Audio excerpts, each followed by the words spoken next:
ಎಲ್ಲರಿಗೂ ನಮಸ್ಕಾರ. ಮಾರ್ಚ್ 30, 31ರಂದು ಯುಗಾದಿ ಹಾಗೂ ಈದ್ ಹಬ್ಬಗಳು ಎರಡು ಒಟ್ಟೊಟ್ಟಿಗೆ ಬಂದಿವೆ. ಸೊ ಈ ಎರಡೂ ಸಮಾಜದವರು ಒಟ್ಟೊಟ್ಟಿಗೆ ಸೌಹಾರ್ದತೆಯಿಂದ ಈ ಎರಡು ಹಬ್ಬಗಳನ್ನು ಮಾಡಬೇಕಂತ ಕೇಳ್ಕೊಳ್ತೇನೆ.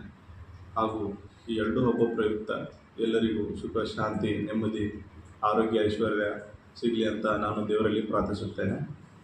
ಈ ಎರಡೂ ಹಬ್ಬಕ್ಕೆ ಎರಡೂ ಸಮಾಜದವರು ಕೂಡಿ ಸೌಹಾರ್ದತೆಯಿಂದ, ಶಾಂತಿಯುತೆಯಿಂದ, ಯಾವುದೇ ರೀತಿ ಕಾನೂನು ಉಲ್ಲಂಘನೆ ಆಗದೆ ಹಬ್ಬವನ್ನು ಆಚರಿಸಬೇಕಂತ ಕೇಳ್ಕೊಳ್ತೇನೆ. ಬೇಸಿಗೆ ಸಂಬಂಧಪಟ್ಟ ಈ ವರ್ಷ ಬೇಸಿಗೆಯಲ್ಲಿ ತುಂಬ ಶಾಖ ಜಾಸ್ತಿ ಆಗಿದೆ. ಆದಷ್ಟು ಎಲ್ಲರೂ ಮನೆಯಲ್ಲಿ ಕುಳಿತುಕೊಂಡು ಕೆಲಸವನ್ನು ಮಾಡಬೇಕಾಗಿತ್ತು ಕೇಳ್ಕೊಳ್ತೇನೆ. ಬೆಳಿಗ್ಗೆ ಹೊತ್ತು, ಸಾಯಂಕಾಲ ಹೊತ್ತು ಬರ್ಬೋದು ಹೊರಗಡೆ. 12ರಿಂದ 4 ಆದಷ್ಟು ಸ್ವಲ್ಪ ಅವಾಯ್ಡ್ ಮಾಡಿದರೆ ಹೊರಗಡೆ ಬರೋದರಿಂದ ಎಷ್ಟೊಂದು ಬಿಸಿ ಶಾಖದಿಂದ ನಾವು ತಪ್ಪಿಸ್ಕೊಳ್ತೇವೆ.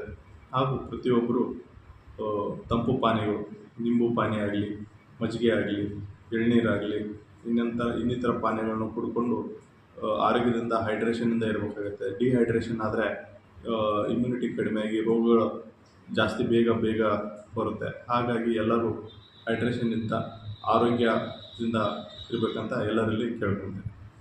ಇವಾಗ ನೀರು ಹೆಚ್ಚಾಗಿ ಪೋಲು ಮಾಡದಂತೆ ಸುಮ್ಮನೆ ಟ್ಯಾಪ್ ಆನ್ ಮಾಡಿಬಿಡೋದು.